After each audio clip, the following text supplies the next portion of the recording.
Sara Elbadwi here from Horse Racing Nation, joined by Brian Nadeau to talk about the Breeders' Cup Mile, a race where we have the return of Modern Games, who caused quite a lot of drama in last year's Breeders' Cup Juvenile Turf. Now he's the favorite in this full field of 14 horses, and there's a lot going on in this race, so I'm hoping you have some good opinions to share with us. Yeah, no, I think it starts and ends with Modern Game. There's no doubt about it. I mean, you mentioned it last year, and because of that, he's going to be the hype horse. Obviously, we saw him this year in North America at Woodbine, too. So, he's going to take a lot of money. He should take a lot of money. It's Godolphin and Charlie Appleby, but I don't think he has to win either. I think we can pick him apart a little bit. I'm sure we'll talk about him, but he is certainly going to be favored. I see 7-2 on the morning line. He's probably going to be a lot shorter than that, not only because of what he's done on the track, but kind of his name and reputation supersedes him a little bit. And I think a lot of people might have a bit of a sour taste in their mouth about not being able to get their money's worth for him last year, and maybe they try to double down this year. Is that the direction that you're going, or do you have some more exciting options on the horizon? Yeah, I mean, listen, the race goes through him. I get it, but I'm okay trying to beat him. I think he's a little bit dressed up. I mean, obviously he's shown he can acclimate to American racing, and that's a big positive. I mean, he won a pretty average juvenile last year on the turf, so I don't know what that does or doesn't prove. And we all have to remember, the Woodbine race that's a different animal up there at Woodbine with that course. So, he's going to get a true two-turn race at Keeneland, and he'll probably handle it, but he's going to be a short number, and I don't know if he really has an edge on any of these. I'm going to come to Annapolis there. I like him a lot. He's my best bet of the day. He's my strongest play. I mean, I know a lot of people say he tripped out in the Keeneland Turf Mile. He kind of did, but if you go back and watch that race and look at that chart, I mean, that race kind of fell apart, and all the horses that were close to him early finished 6th, 8th, and 11th. So I kind of felt he actually did it the hard way. If you watch it coming off the far turn, he even had to kind of idle for half a stride before he found room. And when he did, he absolutely exploded. He was a 3-year-old kind of getting thrown into the deep end of the pool that day, facing his elders. Now he's a course and distance winner. He's got a world of foundation off those longer races this year. And, doesn't he have to be 6-7-1 in this spot too? And to me, he trips out beautifully again. Well, I think that's kind of the concern if you like him, is that he did get such a good trip last time, but I know we've kind of heard a lot of these racing catchphrases over and over again that good horses make good trips for themselves. And that was, as your first test versus older horses, he certainly passed the test in there. My question for you, if you like him, are you concerned about other speed in this race? I know he doesn't need the lead, but it seems like there's a lot more signed on for this event than the last one. Yeah, no, I think it's actually perfect to be honest with you. I mean, obviously you've got Smooth Like Straight has got to go, Beyond Brilliance in there. We don't really know about the Euros, but Dream Loper has shown a penchant to be close. Kinross is in the parking lot coming out of sprints, so he's probably got to go. I actually just think it plays perfectly into the hands of Annapolis, who showed last time he can track pretty hot splits. I mean, are they going to be going much faster on Saturday than 46 and 3? I don't really know. And that was over a firm turf course as well. So I think it flatters him that much more because he's not going to be on the lead. He doesn't need to be on the lead, and he's going to get first run. The other thing too is, we haven't hit on this either. There's 14 horses in here. He shouldn't theoretically have to worry about any of the traffic. I mean, even the Modern Games had a little bit of traffic at Woodbine. He's not the fastest horse early in the world. And, if he's got to pass 11 of them turning for home, that could be a tricky proposition. And again, we're gambling here. We're talking he's probably going to be 2-1 in this spot. Exactly. I think that if you're looking for a horse at a decent price where you can kind of make a strong case for them, Annapolis certainly fits that bill. One that you mentioned that I have no interest in whatsoever is Kinross, who I think will kind of just take a little Frankie Dettori money, and people will see that win streak that he's on. But he hasn't ever won at a mile. He's been sprinting for the most part over in Europe. None of his 8 career wins have been at this distance. So at 9-2, and with that post position, and also the fact that he does want to be involved early with other speed signed on in this race, I have no interest in this one. But for all of my post position argument, I am a little interested in domestic spending, but the difference there is 9-2 versus 8-1. And if this horse wasn't coming off this layoff, I think that he could be the second choice behind Modern Games. What did you want to do with him, or are you just thinking that the layoff is going to be too much? Yeah, I'll just quickly hit on Kinross too. If you go over like the Modern Games is trading at about 2-1 in Europe. Kinross, and it's one of their horses. He's about 7-2, so he's taking a lot of money. I agree with you wholeheartedly. This is 2 turns at a mile too. I mean, one thing maybe he was at Woodbine or something like that. This is a 2-turn mile. He's a complete question mark, like you said too. He's going to take money with Frankie Dettori, and this post is just terrible for him. The other thing I thought was interesting too, Annapolis is the is the first choice of the Americans over there. Domestic spending was 14-1, which I thought was pretty interesting. Man, you could argue he's the best horse in the race, right? But then you got to ask yourself, what year is it? I mean, it's just the fact that he's here. I think is a testament to how well he's doing, and how much talent he has. But he's going to be probably an underlaid price. I think 8s is about right on this line. I think Dick did a good job in this race, and the post is terrible. And I think when the thing I was thinking about the other day too, when domestic spending was the best turf horse in the country, I think we always kind of thought he was a horse without a distance. He was just really good, winning at a mile and a quarter. I don't think any of us thought he was a crack miler, and I don't really think any of us thought he might be a true mile and a half horse. I know he was going to run in the Breeders' Cup Turf before he got hurt. So now, is he going to be able to win a Breeders' Cup Mile from the parking lot off of August of 2021 layoff at a distance probably that was too sharp for him to begin with? It seems like a tough ask, doesn't it? It does. I mean, when you look at the last time he ran, it's at a racetrack that is closed. So, yeah. And it was also when he won at Churchill Downs in that dead heat. That was before they had the turf course, and you're just like, God, what happened with the time off that this horse has had? But I look at him coming back in a spot like this, and I don't think it would happen if Chad Brown didn't think he had a chance to No, possibly win this race. He's not a trainer to do that. There are trainers that will kind of take those big shots just because they can. I don't think that Chad is one of those trainers, and that's why he has the success that he has, because he spots his horses appropriately. I think Chad is a little quietly confident about him. It's a terrible welcome back to be like, you're going to break from post 14 now, but with his running style, I'm hoping Flavian can just kind of take back, tuck in, save as much ground as possible. And if he goes off 8, 10, even higher than that to 1, if he's the same horse that we saw when he was running last, if he's second to Modern Games, that's an okay exacta by me. Yeah, I mean, he's got a little animal kingdom to him, doesn't he? I mean, he came back in this race in a terrible spot, and from another super patient trainer in Grand Motion, and he ran an absolute corker in the mile. He's a B to me. I'm not going to let him beat me from this barn, and with the talent he's got. And I don't know. There's no Golden Cobras in here. Let's be honest. Modern Games.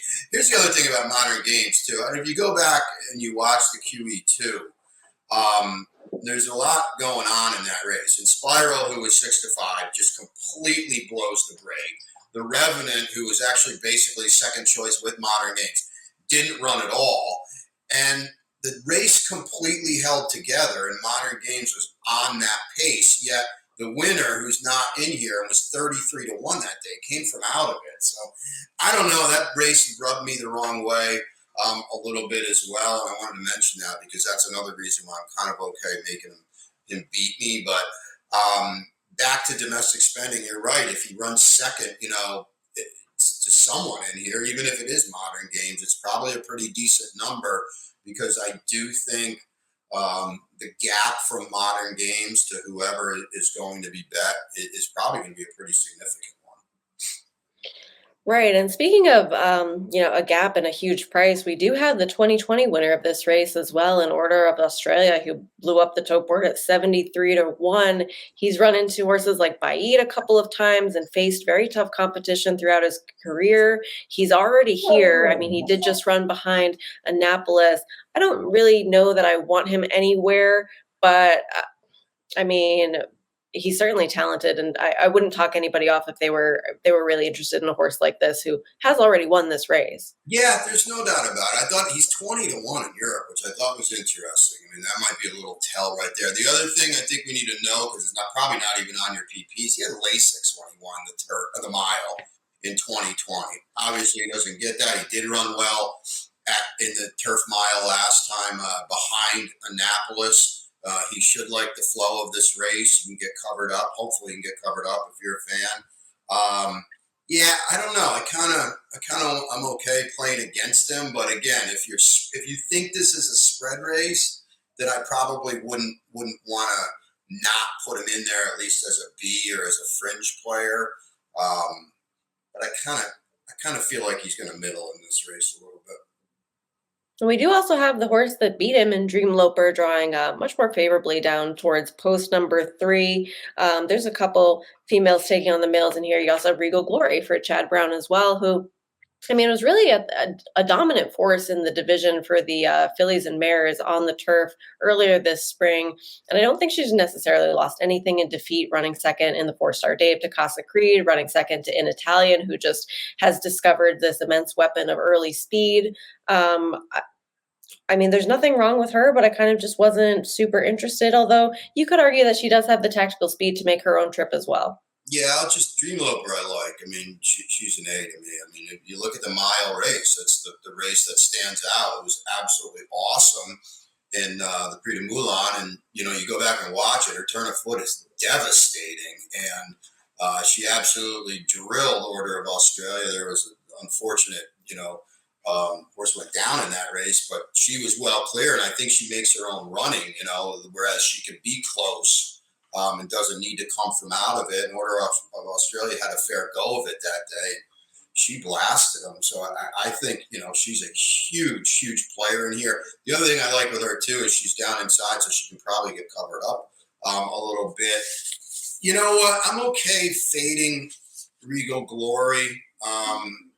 She's 1 for 5 at Keeneland. I know she's run well at Keeneland, but that means she is 11 for 16 everywhere else. So, I kind of think that's noteworthy. And listen, she was 1 to 2 in the 4-star Dave. She didn't win. It was a 5-horse field. I know she ran okay. What's Casa Creed in this race? He might be 30 to 1 in this race. He's another horse without a distance. So, I don't know. I know when you're right with An Italian, boy, she gotten good ever since they kind of just let her hum along out there. So I'm not going to beat her up too bad for running second there, and it might have been a means to an end anyway. Against this kind, I just feel like she's a cut below. I would agree with that. And at a similar price for this trainer, I'd rather go with Domestic Spending. Yeah, I agree totally. Hey, I wanted to mention one thing. I found this Breeders' Cup video on Kinross, and they interviewed, it just reminded me now, they interviewed Ralph Beckett, and he blatantly says, because he's coming, I mean, he's run 5 times now since August 20th, and he blatantly says that, you can find it on YouTube, he blatantly says that, no, we can't run a better race than we just did at Ascot in the Champions Sprint. So I'm thinking to myself, wow, this is interesting. Now you can try 2 turns at Keeneland, where, like you said, he's 6 and 7 furlongs through and through. And boy, they've asked a lot of this horse. So I just had it in my notes that I want to toss out there. I'm kind of with you there. I got to play against Kinross. I like it. Well, we haven't mentioned the horse that my coworker and your friend is very high on, and that's the number 6, Ivar. He's fine. I get it if you like him. He's finished second to Modern Games and Annapolis. So if you like either of them, I think that you want to take a look at him at a bigger price. Jockey change to Javier Castellano. We've kind of seen the renaissance of Javier this year, really getting back in the limelight and riding very well, not only on horses that he's supposed to win with, but also huge prices too. So I definitely don't mind the jockey change. I feel like he kind of gives himself a lot to do. And his win earlier this year at Horseshoe Indianapolis, that was a lot of class relief. And I feel like he was supposed to have that comfy spot to start this year's campaign. And he's fine. I mean, he's obviously very talented, but he's not for me in here. No, I think that you said it perfectly. He's fine. If you like him, go ahead. You're going to get 20 on him. You should get 20 on him. He's now six, right? He's been really well campaigned by Paulo Lobo. He seems to like it at Keeneland, but I don't know. He couldn't win this game. He couldn't win this race when he was, I'd say in his prime. And I'm not, I don't know if he's in there now. I think he's a little bit dressed up because somebody had to be second in the Woodbine Mile to Modern Games, and he was it. And I mentioned maybe I'm on the wrong side of the coin here, or everybody disagrees with me, where that they're saying Annapolis tripped out. But I mean, Ivar is one of those horses, like I said, that took advantage of a flow of a race that kind of sort of fell apart in my mind, and he passed a bunch of them. I don't really see a path to the winner's circle for him, but if he finishes second at 27-1 to Modern Games again or something like that, there's your giant exacta, like you were kind of talking about with domestic spending. So it's an interesting race in that I do have a pretty strong opinion on Annapolis, but if you told me Smooth Like Straight ran second, I'm not going to fall over. I think there's a lot going on underneath, and it is a race where you could wake up to $180 exacta or something like that. And that's kind of what Smooth Like Straight does, right? Is he runs second. I mean, what horse can you think of that has 100+ buyer speed figures in the last 9 starts and isn't winning? Yeah, it's amazing, isn't it? And you almost kind of feel bad for the horse because he runs every single time. He's an absolute dream, and Michael McCarthy's done well with him. Don't forget too, and I guess we should mention Shoal Spike too. They ran here in the mile at Keeneland in the spring. So, and listen, I mentioned it's a 14 horse field. He's probably going to be in front, right? I guess you could do worse than, as you mentioned, a horse that basically is as fast as anybody on paper, figure wise. He just always seems to come up against one or two better, and those losses are just adding up. So he's won for his last 10. What is it, 7 in a row? So I gotta let him beat me, but maybe if you're thinking of a kicker underneath or something, he's not bad.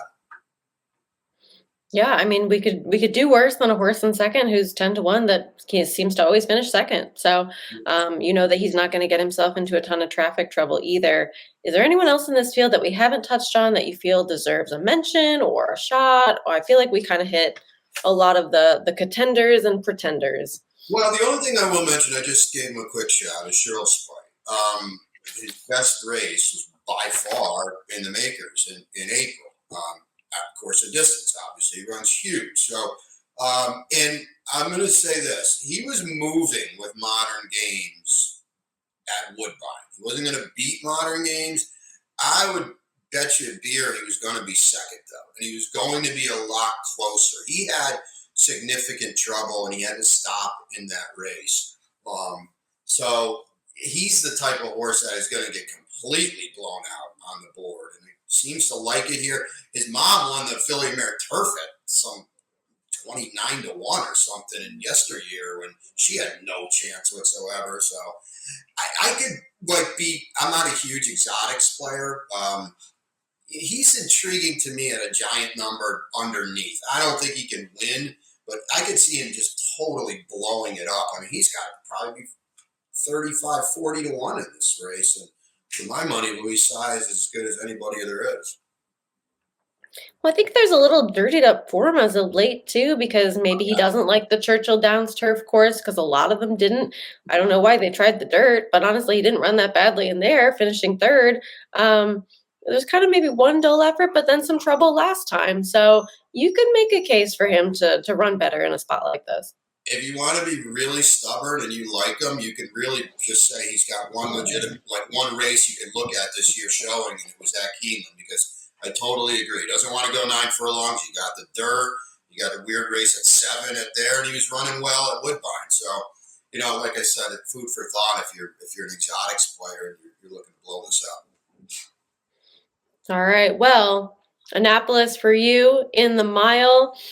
Where can people find you if they want to listen to more of your handicapping opinions? I know you're on Twitter, but you'll also be on the Gulfstream feed very soon. Yeah, so we'll be, we're running 3 days a week at Gulfstream now. We kick back, we go from 3 to 5. That'll be Rude Awakening in December. Turf is coming back. So, yeah, and, I'll put some stuff out there on Twitter and all that. And we're running this Friday, Saturday, and Sunday. So if you're in Florida, we're doing a thing down at Gulfstream. But yeah, I'll certainly be firing this weekend as well. So looking forward to it. All right, great. Well, thank you for taking the time to talk about this Breeders' Cup Mile. All right. Thank you, sir.